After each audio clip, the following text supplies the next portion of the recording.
గిరిబాలతో తనకు కళ్యాణమొనరింపదరిజేరు మన్మధుని మసి చేసినాడు.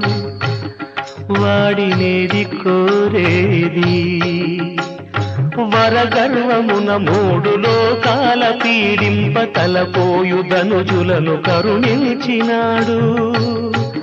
వాడినేది అడిగేది ముఖ ప్రీతి కోరేటి ఉబ్బు శంకరుడు. వాడినేది కోరేది ముక్కంటి ముక్కోపి ముక్కంటి ముక్కోపి తిక్క శంకరుడు. ఆది భిక్షువు వాడినేది కోరేది బూడిదిచ్చే వాడినేది అడిగేది. ఏది కోరేది